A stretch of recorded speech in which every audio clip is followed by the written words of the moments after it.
మిత్రమా బీజేపీ 12 ఇయర్స్లో ఏం చేసింది? నాకైతే పెద్ద చేంజ్ ఏం కనిపించలేదు.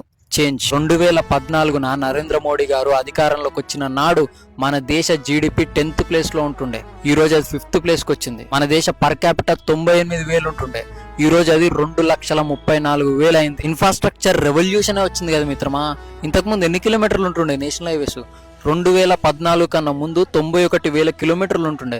ఈ రోజు అది 1,46,000 కిలోమీటర్లు ఉంది. 2014 కన్నా ముందు ఇన్ఫ్రాస్ట్రక్చర్ మీద గవర్నమెంట్ ఎంత ఖర్చు పెడుతుండే? సంవత్సరానికి 2 లక్షల కోట్లు ఖర్చు పెడుతుండే. ఈ రోజు ఎంత ఖర్చు పెడుతుంది గవర్నమెంట్? 12 లక్షల కోట్లు ఇన్ఫ్రాస్ట్రక్చర్ మీద ఖర్చు పెడుతుంది మిత్రమా. ఇంతకుముందు ఎయిర్పోర్ట్స్ ఎన్ని ఉంటుండే? 74 ఎయిర్పోర్ట్స్ ఉంటుండే. ఇప్పుడు ఎన్ని ఉన్నాయి? 160 ఎయిర్పోర్ట్స్ ఉన్నాయి. ఇంకా కడుతుర్రు. ఇంతకు ముందు ఎన్ని ట్రైన్స్ డీజిల్ తో నడుస్తుండే మిత్రమా. ఈ రోజు ఆల్మోస్ట్ 99.2% అంతా electrified. Dedicated freight corridors west east మొత్తం కట్టిర్రు. ఇంతకు ముందు వందే భారత్ ట్రైన్ ఉంటుండే నా మిత్రమా. ఇప్పుడు వందే భారత్ ట్రైన్స్ ఎన్ని ఉన్నాయో మీ అందరికి తెలుసు. అండ్ వందే భారత్ సర్వీస్ కూడా మీకు ఎట్లుంటుందో తెలుసు. అరే హైడ్రోజన్ ట్రైన్స్ కూడా వచ్చినాయి మిత్రమా. ఇంతకు ముందు ఇదే పార్లమెంట్ లా చిదంబరం అనేట ఆయన, మీరు కూరగాయల ఆమె దగ్గరికి వెళ్ళి స్వైప్ చేస్తారా, ఆడ వైఫై కనెక్టివిటీ ఉందా, మొత్తం డిజిటలైజేషన్ అంటున్నారు అని హేళనేసి పార్లమెంట్ లో నవ్విర్రు. ఈ రోజు అదే కూరగాయలు అమ్ముకునే ఆమె యూపీఐ వాడుతుంది. మొత్తం డిజిటలైజ్ అయిపోయింది చాలా వరకు. ఇంతకు ముందు నేషనల్ సెక్యూరిటీ ఎట్లుంటుండే మిత్రమా. ఎన్ని బాంబ్ బ్లాస్ట్లు జరుగుతుండే సిటీ లోపల. ఈ రోజు బార్డర్లో వదిలేస్తే ఏ రోజైనా 12 ఏళ్ల నుంచి ఏ రోజైనా దేశం లోపల బాంబ్ బ్లాస్ట్లు జరిగినాయా మిత్రమా? టెర్రరిస్ట్ అటాక్స్ జరిగినాయా మిత్రమా? ఒక్క కర్ణాటకలో రామేశ్వరం కెఫే తప్పితే 12 ఏళ్ల నుంచి 7 లోపల బాంబ్ బ్లాస్ట్లు జరగలే. మన మీద అటాక్ చేస్తే 2016లో సర్జికల్ స్ట్రైక్ చేసినాం, 2019లో బాలాకోట్ ఎయిర్ స్ట్రైక్ చేసినాం, 2025లో ఆపరేషన్ సింధూర్ చేసినాం. డిఫెన్స్ రంగంలో ఎంత ఇంప్రూవ్ అయినాం మిత్రమా. ఎన్ని ఎక్స్పోర్ట్స్ ఇంక్రీజ్ చేసినాం మిత్రమా.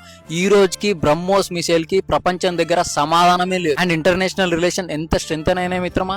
ఈ రోజు మనకు యుఎస్ తో సత్సంబంధాలు ఉన్నాయి, రష్యాతో సత్సంబంధాలు ఉన్నాయి, ఫ్రాన్స్, ఇటలీ, జర్మనీ, ఆస్ట్రేలియా అందరితో సత్సంబంధాలు ఉన్నాయి. మిడిల్ ఈస్ట్ తో ఆయిల్ ఎక్స్చేంజ్ చేసుకుంటూ ఈ శత్రు దేశాలను వదిలేస్తే అందరితో సత్సంబంధాలు ఉన్నాయి. మనం G20 ప్రెసిడెంట్ అయినాం. ఇంతకు ముందు రఫేల్ జెట్స్ ఫ్రాన్స్ నుంచి తీసుకుంటాం, S-400 రష్యా నుంచి తీసుకుంటాం. చంద్రయాన్ 3 సక్సెస్ అయినాం. చాలా శాటిలైట్స్ ని లాంచ్ చేస్తున్నాం. మేక్ ఇన్ ఇండియా వల్ల 100+ యూనికాన్ కంపెనీస్ ఎమర్జ్ అయినాయి. 2014లో మన ఎక్స్పోర్ట్స్ ఎంత ఉండే మిత్రమా? జస్ట్ $468 బిలియన్ ఉండే. ఈ రోజు ఎంత ఉంది? $825 ఉంది. 76% గ్రోత్ ఉంది. ఏ రంగమైనా తీసుకో మిత్రమా. జీడిపియా, పర్ క్యాపిటా, నేషనల్ హైవేసా, రైల్వేసా, ఎయిర్పోర్ట్సా, ఇన్ఫ్రాస్ట్రక్చరా, డిజిటలైజేషన్, డిఫెన్సా, ఎక్స్పోర్ట్సా, నేషనల్ సెక్యూరిటీయా, స్పేసా, టెక్నాలజీయా, మ్యానుఫ్యాక్చరింగ్, స్టార్ట్అప్సా, ఏ ఫీల్డ్ అయినా తీసుకో కళ్ళకు కనిపిస్తున్నాయి ఇవన్నీ డెవలప్మెంట్. ఇంకా నేను చేసినవి మాత్రమే చెప్తున్నా, చేయబోయే అయితే ఇంకా వేరే లెవెల్ ఉన్నాయి. అండ్ మీద నుంచి 12 సంవత్సరాల నుంచి నరేంద్ర మోడీ గారు ఒక్క సెలవు కూడా తీసుకోలేదు మిత్రమా. అట్లీస్ట్ ఒక్క సెలవు కూడా. ఆయనకి ఎంతసేపు దేశం దేశం దేశం తప్ప ఇంకో ధ్యాస లేదు మిత్రమా. వీటన్నిటిని సాధారణమైన జనాలు చేంజ్ అనే అంటారు.